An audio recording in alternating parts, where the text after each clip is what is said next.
Good morning mga kapatid. Morning. Welcome to Next Level Acts mga kapatid. Kung nga po, napaka-ulan na umaga sa ating lahat. Pero thank God mga kapatid at nandito tayo ngayon sa gawain ng ating Panginoon.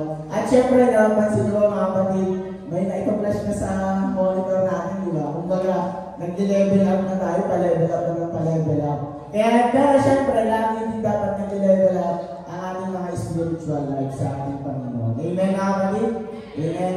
Ready na po ba lahat na magpuri at magpasalamat sa ating Panginoon? Amen. At tinanyahan ko po ang lahat na tumayo. Tinanyahan ko rin po si Brother Gala para sa ating opening prayer. Dakilang Diyos, ang banal, nagpapasalamat po kami sa pagkakataon ng pinagkaloob sa bawat isa upang minsan pa ay mag-alay kami ng papuri, pagsamba, pagwalhati sa iyong dakila at makapangyarihang pangalan. Ama, una sa lahat, hinihiling po namin na gawin mo kami karapat-dapat, Ama, sa gagawin namin paglapit sa iyo sa araw na ito. At hinihiling po namin, Panginoon, na ikaw ang siyang mag-ingat sa aming mga kapatid na ngayon ay wala pa sa lugar na ito. Alisin mo po, Panginoon, ang lahat ng mga hadlang at hayaan mong makasama namin sila sa isang malayang pananambahan. Hinihiling din namin, Panginoon, ang pakikisama ng iyong banal na Espiritu, ang iyong paglalangis sa lahat ng itatayo mo sa oras na ito, Diyos.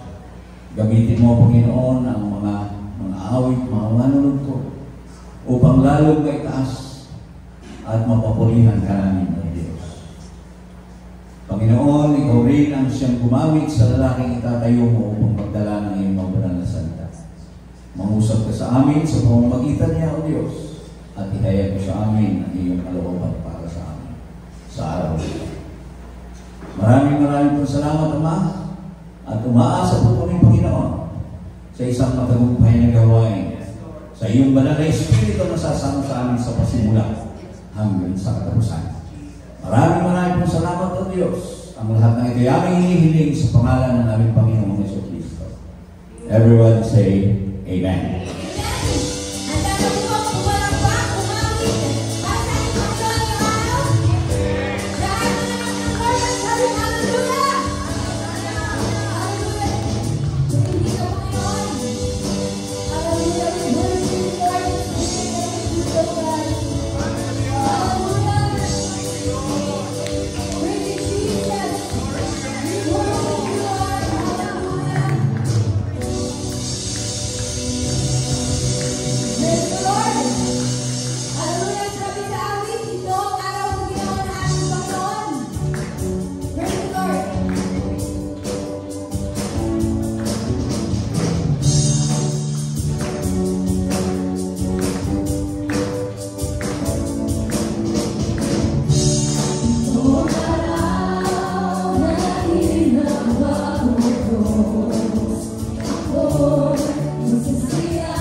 Isa munang malakas na palakpak muli sa ating Panginoon.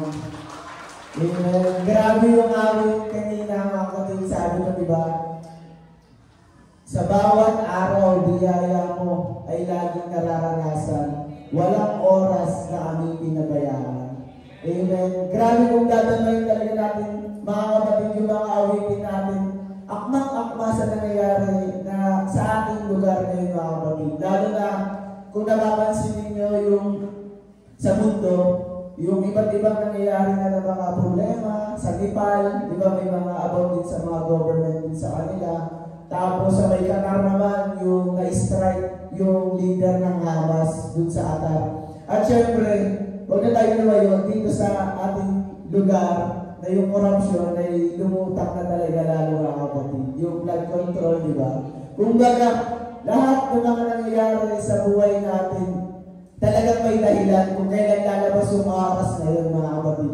Pero thank God pa rin dahil kahit anong dumating sa buhay natin ng mga problema o anumang uno sa buhay natin, hindi tayo pinapabayaan ng ating Panginoon. Amen? Amen. Kaya, ang sarap talagang magpuri sa Panginoon sa mga sitwasyon na ito eh. Ganda nung awit kanina, di ba? Saktong-sakto rin talaga yung pupurihin ka. Pupurihin ka, Panginoon. Kaluwalhatian mo sa habang panahon. Amen, no?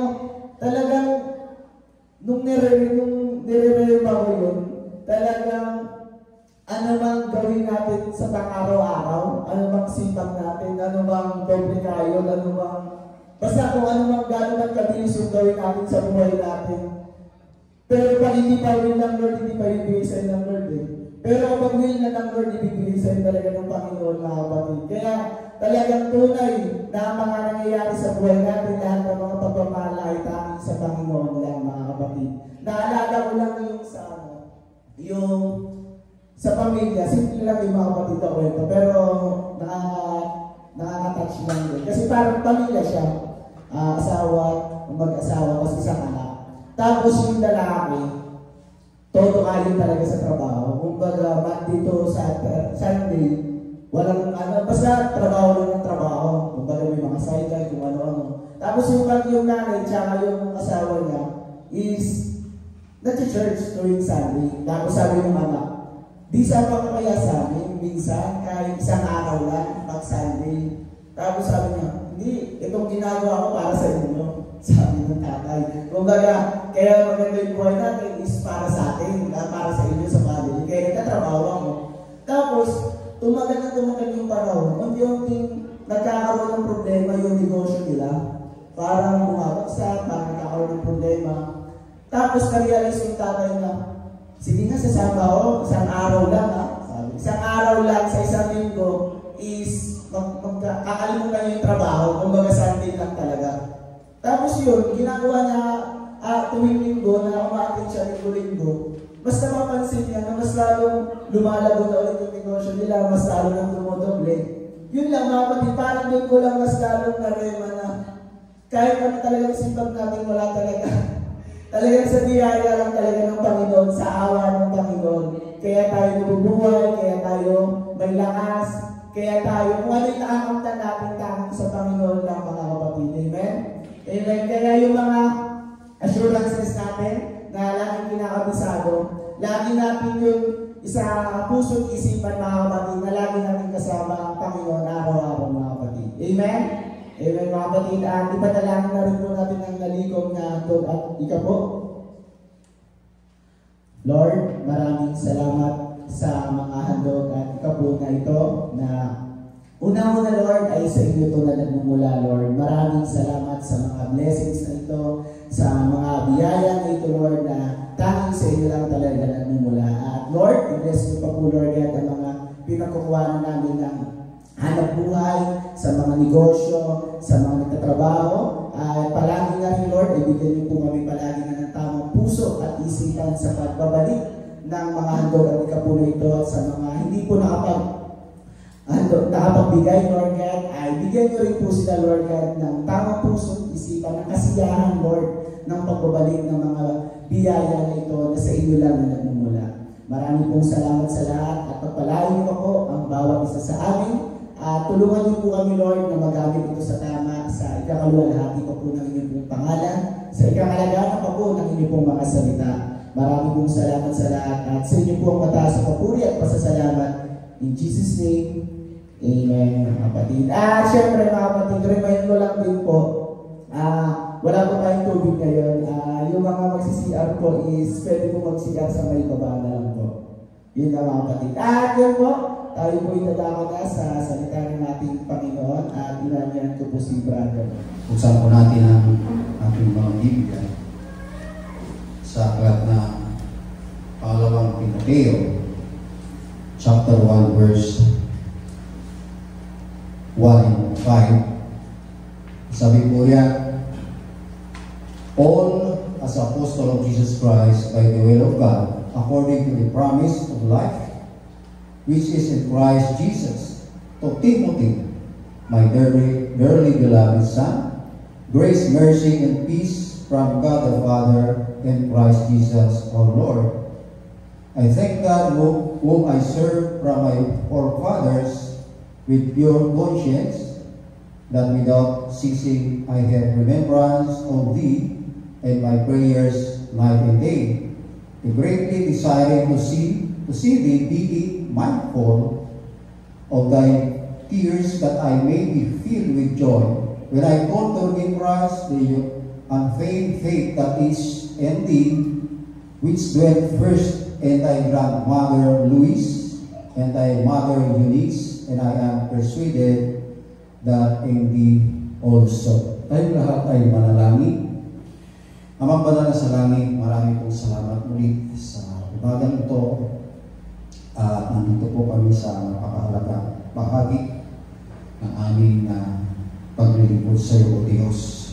Dalangin po namin na kaya ang Panginoon ng Santong Espiritu siya tumilos sa amin, buksan po ang aming mga puso at isipan upang ang iyong mensahe ay aming pong maunawaan. At ang iyong paglalangis sa iyong paglingkod, O Diyos, ay aming pong aasahan. Ito po ang aming samot dalangin sa pangalan ni sa Kristo namin tagapagligtas. Amen. Lahat po tayo mga kapatid, mga kapatid.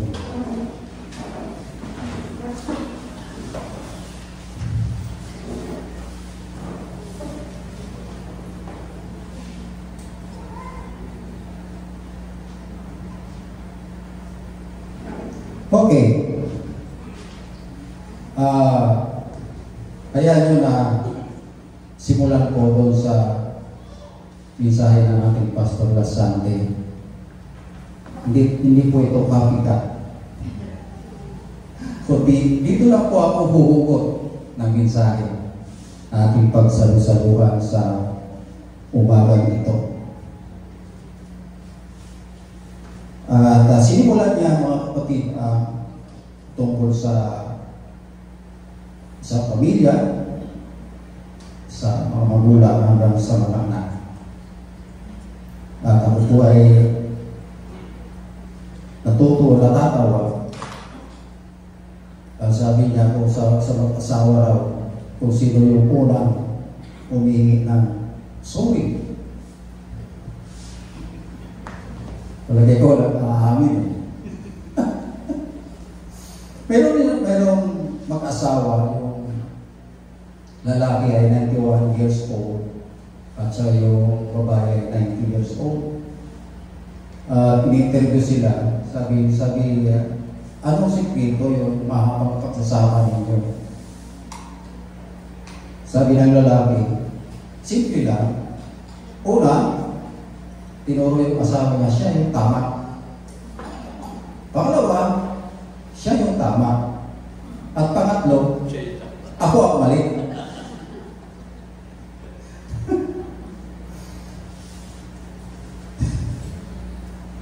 Talaga.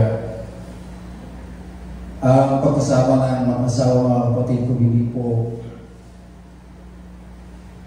panghahawakan ng Diyos. Talagang mawawasak. Amen. Mawasak talaga. Puri ng Diyos. So, sabi ko sa mensahe ng ating Pastor last Sunday, bawat miyembro po ng pamilya ay may mga gampanin responsibilidad. Amen. Number 1, makita po natin sa Ephesians chapter 5, verse 25 to 28. O, sabi dyan mga kapatid, ang mag-asawang lalaki, mahalin ninyo ang inyong mga asawa gaya ng Kristo na nagmamahal sa Iglesia at ibigay ang kanyang sarili alang-alang sa Kanya upang Kanyang pakapanalin siya na linilis sa pamamagitan ng paghuhugas ng tubig sa salita upang Kanyang mahirap sa Kanyang sarili ang isang malulhating Iglesia na walang batik o kulupot o anumang gayong bagay kundi siya ay maging banal at walang dungis. Gayon din naman, nararapat ibigay ng mga asawang lalaki ang kanyang sariling asawa, gaya ng kanilang sariling mga katawan. Ang umibig sa kanyang sariling asawa ay umiibig sa kanyang sarili. Sinasabi rito ang asawang lalaki daw ay dapat mahalin ang kanyang asawa. Asawang babae katulad ng pagmamahal ni Kristo. Pero po ako napanood na isang pelikula, mga kapatid, na mag-ama, yung anak niya ay nangbubuli lagi at yung tatay niya ay tawag dito, konsentidor. Ayan. Kaya yung kabataan na pinupuli ng kanyang anak, may kapangyarihan pala na kapag siya pinupuli nung anak nung konsentidor na ama, habang siya pinupupok, yung nasasaktan, yung ama. May kapangyarihan eh. So, dumiting sa punto na pero natang sinubong yung anak doon sa ama at nagalit yung ama at binupok ng gusto yung binata. Hindi niya alam, habang binupok niya yung bata, yung anak niya yung nasasaktan. Ganito rin mga kapatid at ibig sabihin nito. Sabi ng Panginoon kay kay Paulo, nung siya po ay Saulo pala, nasabi niya, Saulo, bakit mo ako pinaguhusig? Di mo ba alam na ikaw ay sumisipa sa isang matulis na bagay? So, ang ibig ko sabihin mga kapatid, kung sinasaktan po natin ang ating asawa, physical man o emotional, ang nasasaktan po ay ating Panginoon Jesus. Ito pang ibig sabihin nito mga kapatid. Pangalawa, sa Ephesians chapter 5, verse 23, ang sabi po diyan, mga asawang babae, pasakop kayo sa inyong mga asawa gaya ng pagpapasakop ninyo sa Panginoon, sapagkat ang asawang lalaki ang ulo ng asawang babae gaya ng Kristo ng ulo ng iglesia na siyang tagapagligtas ng katawan.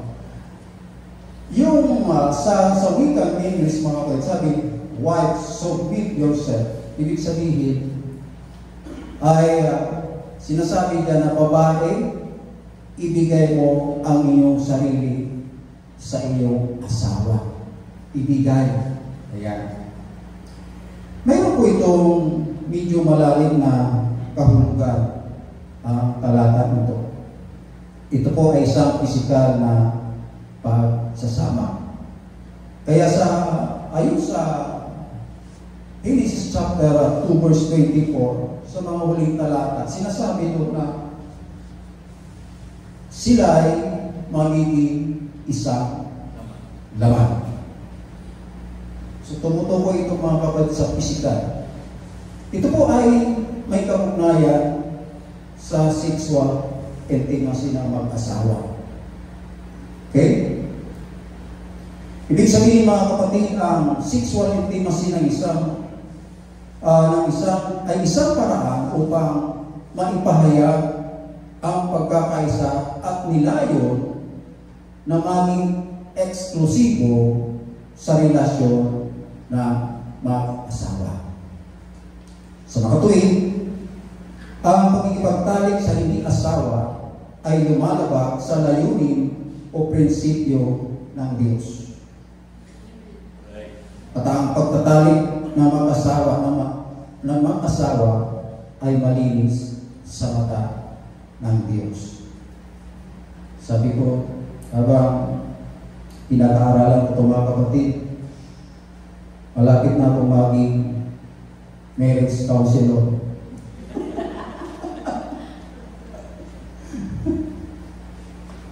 Pangatlo, mga minamahal,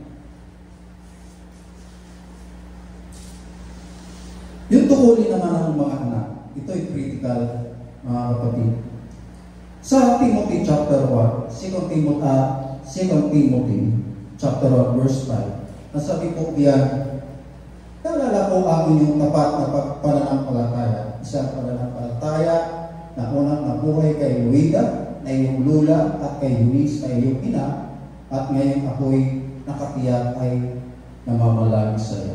So makikita po natin mga kapatid dito na si Timothy, mga kapatid, ay bunga sa loob ng pamilya na inihayag si Kristo.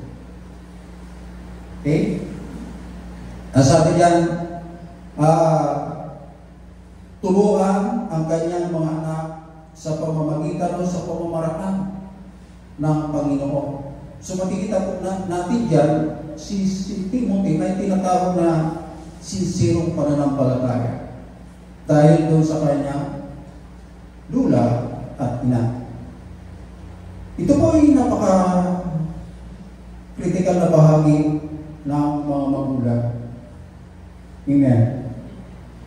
Ang pagtuturo sa mga anak, mga kapatid, ay sa ngalan ng pagsunod. Hindi po ito itinuturo kung sila po ay malaki na. Mahirap po magturo sa isang batang mayroon ang tinatawag na common sense. Ito po ang nagsisimula sa panahon na sila po ay maliliit pa. At kinakailangan dito, mga kapatid, ang matibay na pagkakaisa ng mag-asawa o ng mga magulang. At pangalawa, kailangan ang wisdom na magagaling sa Diyos kung paano may tataguyod ang pamilya na maayos at higit sa lahat, mga minamahal, ay may takot sa Diyos. So doon sa 2 Timothy chapter 15, mga kapatid, sinasabi dyan na ituro sa inyo ang banal na kasulatan mula sa pagkabata at binigyan kanila ng karunungan upang matanggap ang kaligtasan na nagdulot ng pagtitiwala kay Kristo. Binibigyan din dito, mga kapatid, na ang talata ay malalim at pangmatagalang epikto, okay? Na maagang pagkakalantad ng isang sa banal na kasulatan ng isang maliit na bata na ito'y nagbibigay-bigay sa kanilang kapangyarihan, gabayan ang mga anak tungo sa kaligtasan. Okay? So dito, mga kapatid, dito tayo huhugot ang ating mensahe. Sa pagpapalaki ng mga anak, mga kapatid, ay kailangan talaga ang karunungan at kaalaman mula sa Diyos. Upang nang sa ganon maging alito sa kasamaan na maaari pong makapagpapahama sa kabuuan ng Biblia. Sa Proverbs chapter 2 ay chapter 24 verse 3 and 4, sinasabi dyan, sa karunungan ay natatayo ang bahay, at sa pamamagitan ng unawa ay matatatak, at sa pamamagitan ng kaalaman ay mapupuno ang mga silid ng lahat na mahalaga at maligayang mga kayamanan. Dito, mga kapatid, inikahayag po ng mensahe ng tagapagtayo ng pamilya na hanapin at gamitin ang banal na prinsipyo na ibinigay ng Diyos na sa kanyang salita upang mabuo ang pamilya. Ibig sabihin, mga kapatid, ang mensahe nito, layunin, mga kapatid, ng Diyos na ang isang pamilya po ay nakasentro po sa Kanya. Amen. Ito po ang isang tahanan na itinayo sa pamamagitan ng karunungan. Okay? Meron tayong halimbawa kay Josue, okay, na sinabi niya, ngunit sa ganang akin at ang aking sangbahayan ay maglilingkod kami sa Panginoon. Alam niyo mga minamahal, hindi may tuturing na nakasentro ang sangbahayan sa Diyos kung nag-iisa lamang ang Kristiyano sa loob ng pamilya. Dapat po lahat. Okay? Now, kung nagkataon naman na ikaw lang ang Kristiyano sa pamilya mo, isipin mo mga kapatid na responsibilidad mo na ipahayag ang sa kanila ang pananampalataya mo. Bakit? Sapagkat ikaw ang ilinagay ng Diyos sa layuning ipahayag ang kanyang salita sa kanila. Mayroon po ako napakalaking testimonya rito sa sarili, sa pamilya ko. 1986 po ako po ay makasali sa ganito gawain. 86. Hanggang sa pagpapatuloy mga kapatid, hanggang inutusan ako ng aming pastor, kasama ang ating pastor ngayon, na mangaral sa iba't ibang lugar. At hindi lang yun, nagbabahay-bahay po kami noon, pangaral ang kaputihan ng Diyos, ang Ebanghelyo ng Diyos, kung saan po kami nakakarating. Ang anak ko po noon, mga kapatid, ay una po ako nakakilala sa Diyos. Ang anak ko ay isa, hanggang sa naging 3. Okay? So, habang ginagampanan po ng inyong lingkod, yung tungkulin ko sa iglesia, akala ko, automatic na yung mga anak ko ay susunod sa akin. Oo nga. Simula sila maliliit pa, elementarya, high school, hanggang kolehiyo, sumusunod po sila sa akin. Katunayan, wala pong linggo na hindi po kami nasa gawain. Pero nung natapos po silang ng kolehiyo, doon po nagsimula ang aking kalbaryo. Napariwala po sila lahat. Sino kasalanan? Ako po yun. Sapagkat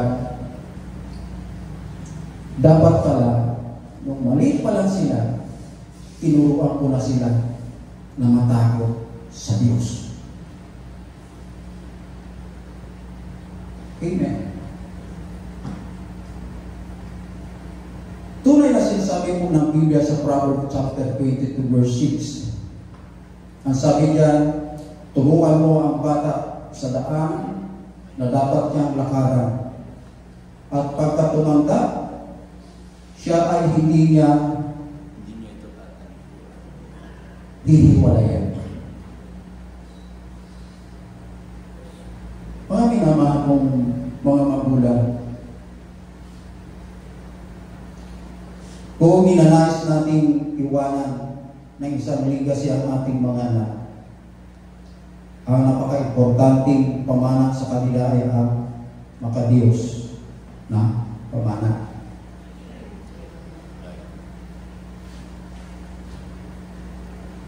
Napakalaga ito, mga kapatid.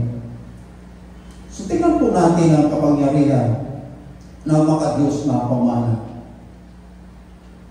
Ito po ay mayroong epekto sa henerasyon sa pamilya. Katulad po ng pamilya ni Timoteo.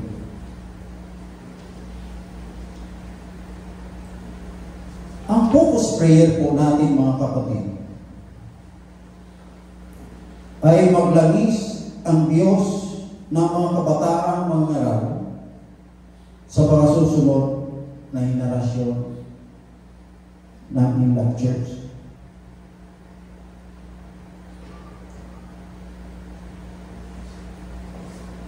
Napakapangit po na ang papalit sa inyong mga lingkod ay galing sa labas.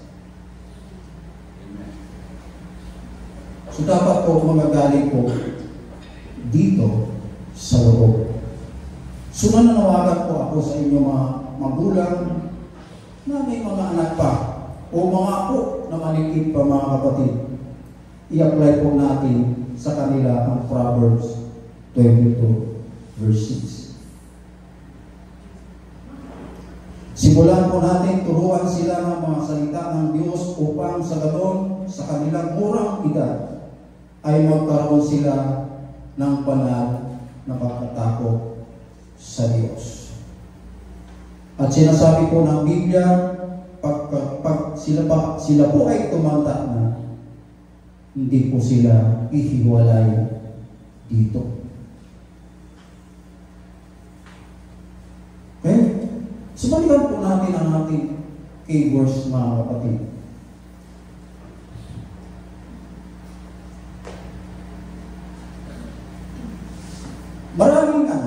Maraming pamamaraan upang ihayag po natin si Kristo sa ating tahanan.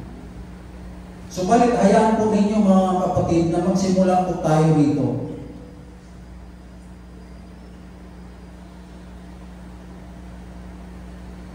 Sa buhay ni Luida at Eunice. Okay? Kasi kung sasasayin ko rito lahat ng pamamaraan, hindi tayo matatapos. So, hayaan po natin na dito tayo magsimula. Okay? So, diyan, ang sabi po diyan,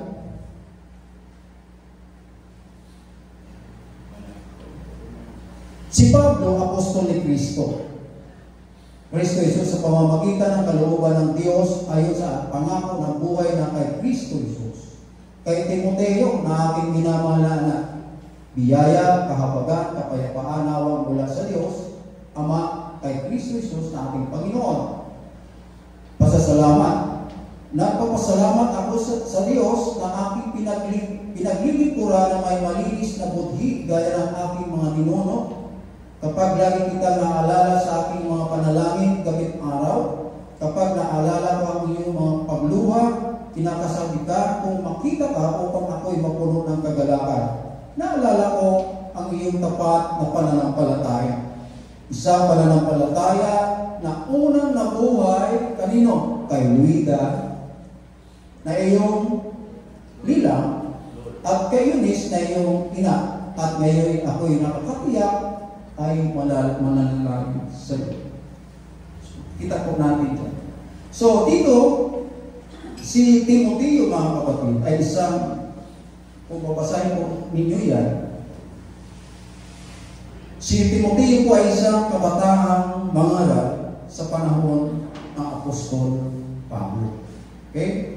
Ang kanyang lula, si Luida, at ang kanyang ina ay si Eunice. Dito po ay malinaw, mga kapatid, na makikita kung paano may pamana ang isang pamana sa pananampalataya sa mga henerasyon na direktang nakaka-impluwensya kay Timoteo. Amen. Ngayon, ang tanong, paano natin ma-influensyan ang isang kasama po natin sa bahay? Kung ikaw po ay isang mananampalataya sa loob ng tahanan, kung ikaw isang magulang, paano natin ma-influensya ng ating mga anak? Okay? Para ma-influensya po natin ang isang tao, mga kapatid, kailangan mo ang, siyempre, ang karunungan at kaalaman kung paano ka kikilos at kung paano ka magsasalita sa loob ng iyong tahanan. Walang problema kung kayo lang mag-asawa. Dapat sa pagkilos, mga kapatid, at pagsasalita ay makita ang tatlong bagay sa atin. Kung ikaw po ay isang mananampalataya sa loob ng tahanan at ikaw lang Hindi naman talaga direktang ipapangaral mo ang Ebanghelyo sa kanila. Kasi kung pilusok mo ka noon, mas pilusok mo sila sa iyo. So ano gagawin mo mga kapatid? Bilang mananampalataya, dapat makita sa iyo ang tatlong katangian. Una, mabuti. Pangalawa, tama. At pangatlo, totoo. At ako'y naniniwala, mga minamahal, maging ang Biblia, mga kapatid, ang tatlong salita ito ay nagpapahayag na gawang marangal at nakakalugod sa Diyos at sa tao. Okay?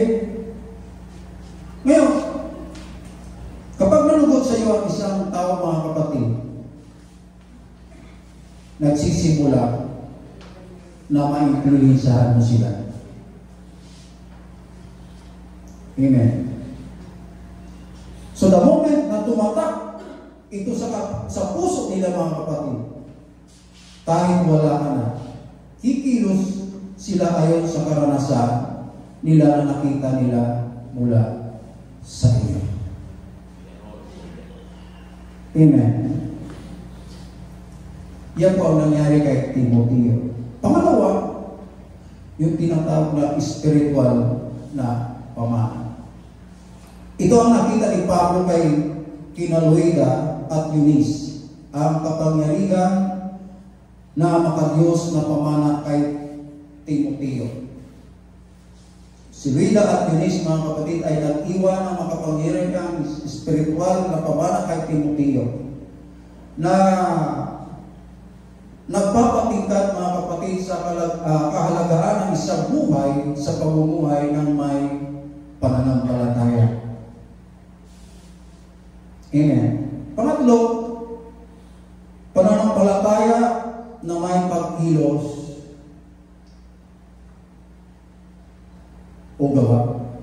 Makita po natin sa Santiago chapter 2 verse 17 to 18. Inuri ni Apostol Pablo si Loida at Eunice dahil hindi lamang nagsasalita tungkol sa kanilang pananampalataya, kundi pinamuhay po nila araw-araw ang kanilang pananampalataya sa presensya po ni Timoteo na kanyang apo at anak ni Eunice.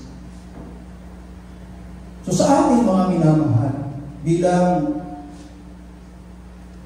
nagdadala ng Ebanghelyo sa ating tahanan, hindi naman kailangan na tatawagin mo agad si Endergalo,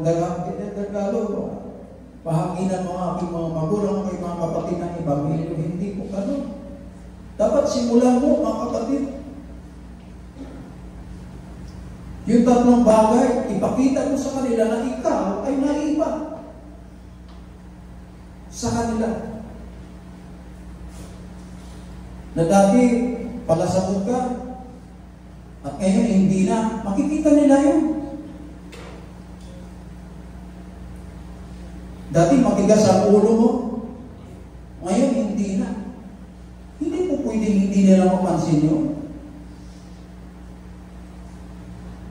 Ngayon, kung nagdadala ka ng mensahe ng Diyos sa iyong tahanan, ganun pa rin. Ang ugali po at hindi pa nababago, wala kang karapatan na ibahagi si Kristo sa loob ng iyong tahanan. So nakita po natin dito, mga minamahal, kung ano po ang ginawa ni Loida at Eunice kay Timoteo. So matukin, mga kapatid, ang genuine faith ay nasusukat hindi sa salita, kundi sa gawa. Amen. Pangapat, mga kapatid, intentional na discipleship. So mayroon po tayong programa yan ngayon dito, mga kapatid. Dito sinadyang tinuruan ni Loida at Eunice si Timoteo at hinubog at hinihanda si Timoteo na maging tagasunod ni Kristo. Okay? So doon pala mga kapatid, kung paano po tayo nananalangin na magkaroon ng mga manggagawa ni Kristo sa susunod na henerasyon, mga magulang, kayo po ang unang makakatulong sa iglesia para magkaroon ng mga kabataan maglilingkod sa church sa susunod na mga henerasyon. Kaya minumungkahi ko mga kapatid, napakahalaga yung ginagawa sa baba, Sunday school ng mga bata. Kasi nung panahon namin, wala yan. Kung maaari, gumawa tayo ng mga paraan kasi ang mga bata na yan, mga minamahal, sila ang future na magagawa ng church. Amen. O paano mangyayari yun? Nasa atin po ang pagpupursigi. Mag-isip po tayo para ma-improve ang Sunday school ng mga bata. Okay? So, number 5, ang pagtuturo mula sa banal na kasulatan. Napakahalaga. Ito na yung napakahalaga mga kapatid. Ang kanilang pagtutugid kay Timoteo ay nagmula sa kasulatan at pananampalataya, hindi lamang sa personal na otoridad na tumutulong upang matiyak na ang kanyang pananampalataya ay nakaugat sa salita ng Diyos sa kanila. So, sa akin, malaking pagkakamali ko sa akin mga kapatid. Lately na lang, na-realize ko kung bakit sumusunod yung mga anak ko noon na wala pa sila sa matamang edad dahil may takot sila sa akin. Hindi sila sumusunod sa akin dahil may takot sila sa Diyos. Magkaiba yun.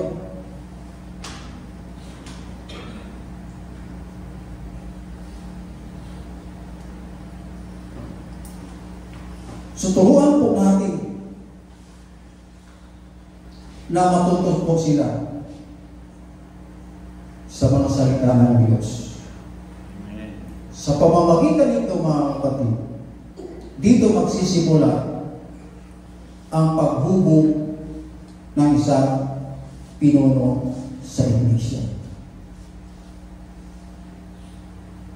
Makikita po natin ang matagal pagtitiis at pagsubika na maisalin natin ang genuine na pananampalataya sa ating mga anak. Ito ay nagre-resulta ng mga bagong disipulo na manggagawa ng Diyos sa darating na araw, katulad po ni Timoteo.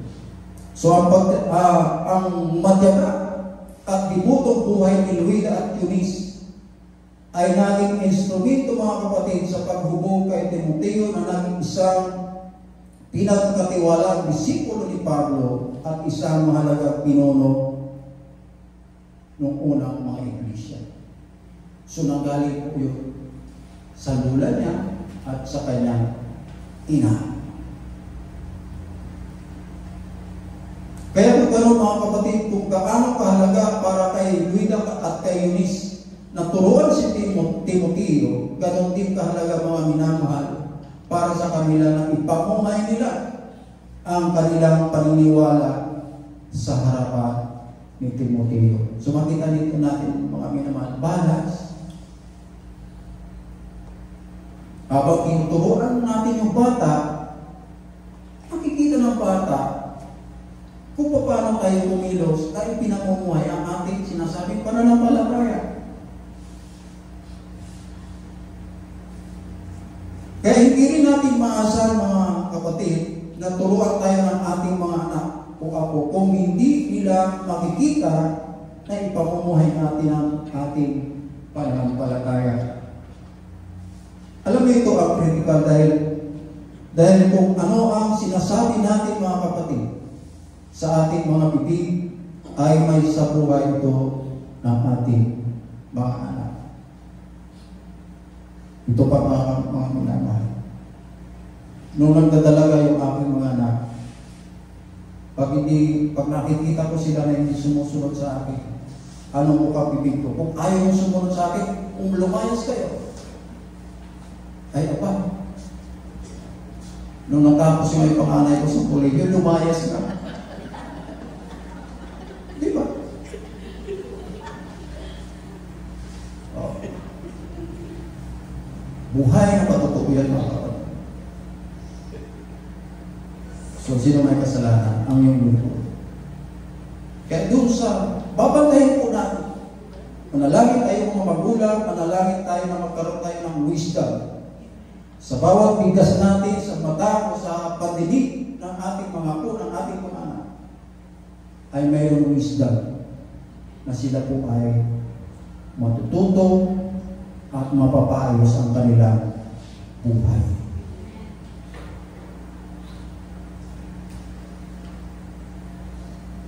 Kailangan ito mga maingat at masusing pagbabantay sa ating mga sarili.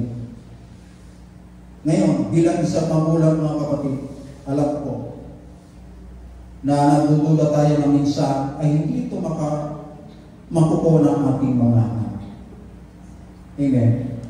Ngunit, ipagpatuloy pa rin natin ang pagtatanim ng mga binhi sa kanila. Okay? Habang tinatanim natin ang mga buto ito at namumuhay sa harap nila, kung ano po ang ating pananampalataya, maaaring hindi nila ito laging gusto, ngunit dapat nating tandaan mga minamahal na binibigyan nila ito ng pansin. Yung anak ko na habang tinuturuan na naiinis sa'yo, bakit naiinis siya? Kasi yung itinuturo ko sa kanya, bagamat kontra sa kanya, pero naiintindihan niya. Ayaw niyang tanggapin dahil kontra mo sa kanya. Pero ituloy po natin ang Diyos ang siyang gagawa ng paraan. Bukod pa riyan, kailangan natin manalangin madalas para sa kanila. Importante yan mga kapatid. Sa Kristiyano, pamilya mga kapatid, ang pananalangin ay napakahalaga.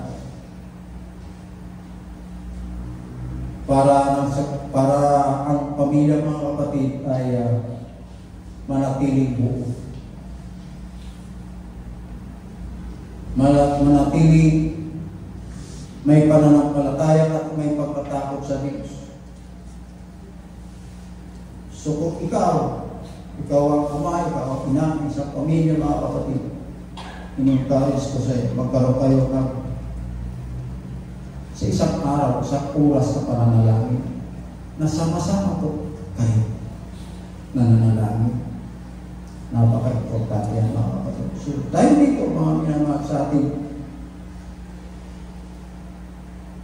ito lang ang tanging una na pwede natin ihayag si Jesus sa ating mga tahanan. Ito po ang panimula. So sa mga susunod, kung lulugin ng Panginoon, tatalakayin po natin ulit yan. Maraming salamat, tayong lahat ay tumayo. Leave behind your regrets and mistakes. Come today, there's no reason to wait. Jesus is calling. Bring your sorrows and trade them for joy. From the ashes a new life is born. Jesus is calling.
Tulungan mo po kami, Panginoon,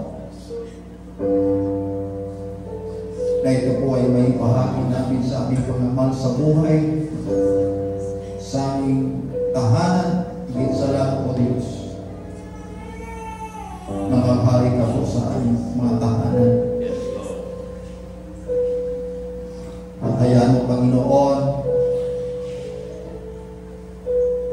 na mga susunod na maglilingkod sa iyo sa mga susunod na panahon ay mismo magagaling sa iglesia nito, O Diyos. Dalangin rin po namin, Panginoon, ang mga guro ng mga bata. Bigyan mo po sila ng wisdom and knowledge, O God, upang mahubog nila mga Panginoon ang maliliit na bata patungo sa iyo, Diyos, upang sila, Panginoon, sa pagkilaki nila magkaroon po sila ng takot, banal na takot sa iyo, Diyos. Maraming salamat sa iyo, Diyos, at pinapasalamatan din po namin, Panginoon, ang araw na ito na kami po ay muling dinala sa lugar na ito, Diyos. Maraming salamat sa kalakasan, sa buhay namin po taglay sa mga oras na ito, Panginoon. At kung paano mo kami, Panginoon, dinala na ligtas dito, O Diyos. Dalangin po namin na ingatan mo rin po kami sa pag-uwi sa aming mga tahanan. Nadala, Panginoon, ang katumpay na ng kagaling sa iyo, Diyos. Maraming salamat. Ito po ang aming samot dalangin sa pangalan ng Kristo na aming tagapagligtas. Amen. Maraming kapatid. Tapos paalam na ang biyaya at Espiritu ng Diyos ay sumanyong lahat. Tapos na po ang gawain.